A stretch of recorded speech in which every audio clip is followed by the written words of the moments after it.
वृक्ष कबहू फल भके नहीं, नदी न संचे नीर।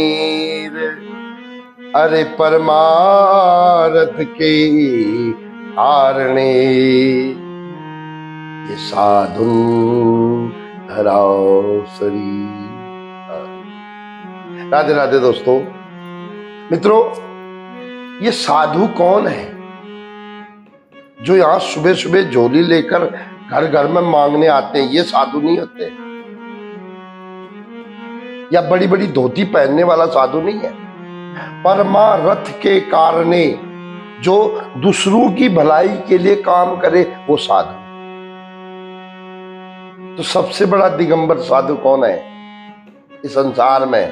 बाबा भोलेनाथ।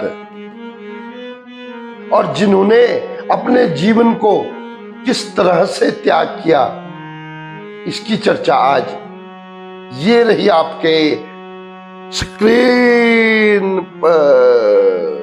गुरु ब्रह्मा गुरु विष्णु गुरुदेवा महेश्वरा, गुरु साक्षात परम ब्रह्म तस्मै श्री गुरुवे।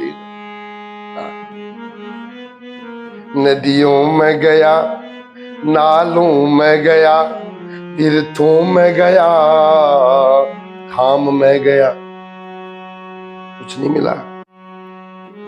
जब से गुरु तेरी शरण में आया, तुझसे ये दिव्य मंत्र पाया। और फिर कागा हंस कब बन गया, ये पता भी नहीं चल पाया। ऐसा मैं क्यों बोल रहा हूं? क्योंकि आपने मेरा पूर्व इतिहास अगर देखा होता तो आप बोलते सही बोल। चलो नहीं आओ, छोड़ो इसको। We came in the point. मैं ये बात उन लोगों के लिए आज बोल रहा हूं जो जकड़े हुए हैं घर में। मतलब जिनको मजबूरी है वो तो ठीक है। अरे जिनको मजबूरी नहीं है तो भजन करो भैया, जरूरी नहीं गुलामी रहनी है। सीखो किससे? भगवान शंकर के परिवार से। जब ब्रह्म कौन? कर बिन करहि सुनहि बिन काना, कर बिन करहि सुनहि बिनु काना, पग बिन चले करे कर्म विधि नाना। कई प्रकार के कर्म देखता है, सुनता है, लेकिन उनके पास कुछ नहीं। वो ब्रह्म है, ज्योति ब्रह्म। लेकिन ये ज्योति ब्रह्म जब साकार ब्रह्म बन के आता है, जब राम बन के आता है, जब कृष्ण बन के आता है, तो उनके साथ देवता यानी कि भोलेनाथ ब्रह्मा जी भी आते हैं। क्या क्या रूप बन के आते हैं? जब राम जी बन के आए ब्रह्म, तो भगवान ब्रह्मा जी तो जामवंत बन के आए। सारे देवता बंदर बन के आए। और भगवान भोलेनाथ, कार्तिक, गणेश जी, नंदी, माता पार्वती इन्होंने विचार किया, बोला भैया ऐसा है, अब मेरी शादी भी होगी, बच्चे भी हो गए, बच्चे नौकरी में भी लगे। मतलब कार्तिक अपनी सेटल हो गए, गणेश जी भी सेटल हो गए, अशोक नंदिनी की शादी हो गई, नर्मदा जी की भी अपनी सेटिंग हो गई। तो भगवान बोले नहीं, बोला अब हमें तो भजन करना चाहिए, सेवा करनी चाहिए, घर में जकड़े नहीं रहना चाहिए। तो बाबा ने फैसला किया चलते हैं। तो गणेश जी ने बोला मेरा अंश भी ले जाओ, कार्तिक जी ने बोला मेरा अंश भी ले जाओ, माँ पार्वती ने बोला मुझे भी ले जाओ, नंदी जी ने बोला मेरा अंश भी ले जाओ। तो दोस्तों ये कहीं शास्त्र में लिखा हुआ तुम्हें मिले ना मिले पता नहीं, लेकिन मेरी अनुभूति है हनुमान जी जब बन के आए यार, तो जो स्थूल शरीर है भगवान शंकर जी है, पूछ मेरे ख्याल से माँ पार्वती बन गई। संतों के मुख से सुना है, थोड़ा सा मैं अपनी तरफ से इलेबोरेट करता हूं। गलत भी हो सकता है, लेकिन गलत होना नहीं चाहिए। लेकिन ये बड़े बड़े संतों के पास जाके पूछना पड़ेगा, गलत नहीं होगा। और आपने भी पढ़ा होगा तो आप समझ जाओगे जल्दी। तीसरा, हनुमान जी ज्ञानी नाम अग्रगण्यम है और गणेश जी भी ज्ञानी नाम अग्रगण्यम है। तो मैंने आइडिया लगाया, मैंने विचार किया, मुझे अनुभव हुआ कि जो बुद्धि है वो गणेश जी अवतार होगा।